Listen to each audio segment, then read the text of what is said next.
నా పేరు గోకమల్ల ఆంజనేయులు. 2024 మెయిన్స్ లో నాకు 934 ర్యాంక్ వచ్చింది. నా ఆప్షనల్ తెలుగు సాహిత్యం. నేను తెలుగు సాహిత్యానికి వై సత్యనారాయణ సార్ దగ్గర తెలుగు టెస్ట్ సిరీస్ తీసుకున్నాను. ఇది 7వ అటెంప్ట్ అండి. గత 6 సార్లు కూడా 6 సార్లలో 4 సార్లు మెయిన్స్ రాశాను. దీనికి కూడా తెలుగు సాహిత్యాన్ని కంటిన్యూ చేశాను. అయితే నాకు మార్క్స్ తక్కువ రావడం వల్ల ప్రతిసారి ఫ్రెండ్స్ వాళ్ళందరూ కూడా నువ్వు ఆప్షనల్ చేంజ్ చేస్తే బాగుంటుంది, నీకు మంచి ర్యాంక్ వచ్చే అవకాశం ఉంటుందని చెప్పి అనేక సార్లు సజెస్ట్ చేశారు. అయితే నాకేమనిపించిందంటే నేను ఒకవేళ కొడితే తెలుగు సాహిత్యం మీదనే వస్తుందనేది ఒక గట్ ఫీలింగ్ ఉండే. అందువల్ల నేను ఎప్పుడు చేంజ్ చేయలేదు.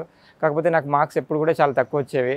ఎప్పుడు 200, 210 అలా వచ్చేవి. బట్ స్టిల్ నేను దానికే కట్టుబడి ఉన్నా. ఈ సంవత్సరం 2024లో మొట్టమొదటిసారిగా సత్యనారాయణ సార్ దగ్గరికి గైడెన్స్ కోసం అని వెళ్ళాను. సార్ ఇచ్చిన మెటీరియల్, టెస్ట్ సిరీస్, ఇచ్చిన ఫీడ్బ్యాక్ చాలా క్రిటికల్గా ఉండే. ఎట్లా అంటే ఒక 20 మార్కుల ప్రశ్న ఉంటే నాకు కనీసం 3-4 మార్క్స్ వేసేవాడు నేను రాసిన దాన్ని బట్టి.